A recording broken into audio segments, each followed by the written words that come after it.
The Bible is a collection of many ancient Israelite scrolls, and together they're telling one unified story. Now, if you look at the second scroll, Exodus, you'll find two important sentences. They're actually so important that they're referenced and re-quoted over 20 more times within the Bible itself. It must be important. What does it say? Yahweh, Yahweh, that's God's name, a God compassionate and gracious, slow to anger, overflowing with loyal love and faithfulness. I can see why it's repeated so often. These attributes of God are really lovely. And the statement goes on. He maintains loyal love for thousands, forgiving iniquity, transgression, and sin. Yet he won't declare innocent the guilty. He will bring the iniquities of the fathers upon the children and grandchildren to the third and the fourth. Okay, hold on. This last part takes a bit of a turn. We're first talking about God's love, and suddenly it's about his judgment on grandkids? So, is God merciful or vengeful? Yeah, great question. Let's see these words in a larger context by looking at something important in Genesis, the first scroll of the Bible. There, God chooses one family, the Israelites, from among the nations, and he promises that he's going to rescue the whole world through this family somehow. And Genesis ends with the family of Abraham in Egypt.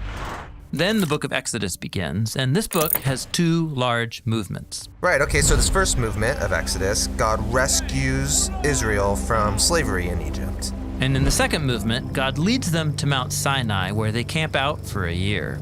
And God invites this whole nation into a partnership called a covenant, so that they can be shaped by his values and character. And represent God to all the other nations. Exactly. Now, this whole Mount Sinai movement in Exodus can be broken up into 4 literary units.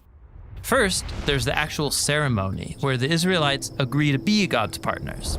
And God sets up the terms of the relationship, starting with the 10 commandments. The first 2 are, don't give your allegiance to other gods, and don't make any idol images of God. Seems simple enough. After that, God shows Moses detailed blueprints for building this sacred home so that God can come and live among them. Oh, right, and then comes a really long narrative about the building of that sacred home. But you missed something. Right in between these sections is the story that has our description about God's character. The story begins with Moses going up on the mountain, writing down the partner agreement, as the Israelites are at the base of the mountain, violating the first 2 commands. That's ridiculous. They're breaking the covenant vows while the ceremony is still going on. Yes. And so God is hurt and angry, and he warns Moses that this betrayal will keep on happening. God is ready to call it quits. But what about his promise to rescue the world through them? Yeah, exactly. This is what Moses brings up. And so, what is God going to do? Should he end the partnership, which would be fair? Or will he be faithful to his promise to Abraham and show them mercy? Yeah, exactly. Now, look back at the words that we began with, and you'll see they're about this very tension between God's mercy and his justice. Okay, so the statement opens like this: a God compassionate and gracious. In Hebrew, this line has 3 words that rhyme. El Rahum V'Chanun.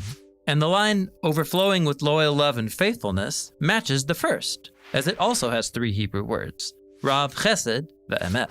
Each of those lines have 2 attributes of God, and they surround a 5th attribute, that God is slow to anger. Right. Now, that's the first half of this description of God. Then comes the second half. God maintains loyal love for thousands. And how is he going to remain loyal to people who keep rebelling against him? By forgiving iniquity, transgression, and sin. But God's forgiveness doesn't mean people can just do whatever they want. Right. God's mercy is balanced in what follows. Yet he won't declare innocent the guilty. He'll bring the iniquities of the fathers upon the children and grandchildren to the third and the fourth. The third and the fourth what? Well, it's referring to generations of people who repeat their ancestors' rebellion against God. They'll get what they deserve. But notice, this small number of generations contrasts that massive number up above. God's loyal love to thousands. Right. And then check this out. God's forgiveness of iniquity in this line is contrasted with his justice on iniquity in this line.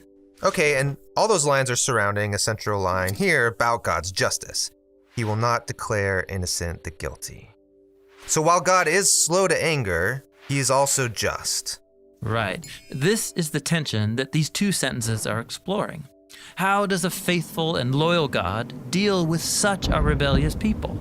This is the challenge God faces in this story, and it's the same challenge he faces in the whole biblical story as he works to rescue the world through this family. With that in mind, we can take a closer look at these 5 attributes that God declares about himself to Moses. A God compassionate and gracious, slow to anger, overflowing with loyal love and faithfulness. And we'll see how each one leads us deeper into the character of God and into the story of the Bible.